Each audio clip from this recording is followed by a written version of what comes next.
altijd mooi gewoond, maar nou, er wordt niks meer gemaakt, niks meer. In de Papaverflat? Papaverplein, ja. En wanneer gaat hij tegen de vlakte, weet u dat al? Ze hebben tegen mij gezegd, einde 2011. Mijn Heilust heet het project van L1 en de Limburgse kranten. Over de Kerkraadse arbeiderswijk Heilust, gebouwd in de eerste helft van de 20e eeuw. Eens bevolkt door mijnwerkers, nu vooral gekenmerkt door leegstand, sloop en verpaupering. Een krimpwijk waar steeds minder mensen wonen. Mijn Heilust brengt die mensen in beeld, zeggen de makers. Dus geen bobo's en belangrijke mannen in driedelige pakken die gaan vertellen van nou ja, dit zijn de cijfertjes en dit zijn de prognoses. Maar die mensen die dagelijks met krimp te maken krijgen, zo klein mogelijk.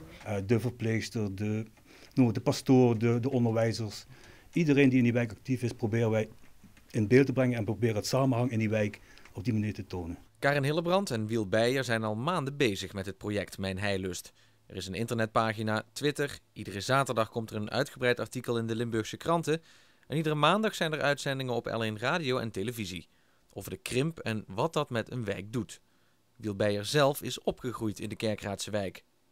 Mijn huis was 67. En hier ben ik komen wonen toen ik 1 jaar jong was. En hier heb ik gewoond tot mijn 18e. En daarna zijn we naar die kant gegaan, spekkels rijden. De samenwerking tussen de Limburgse kranten en L1 is niet uniek.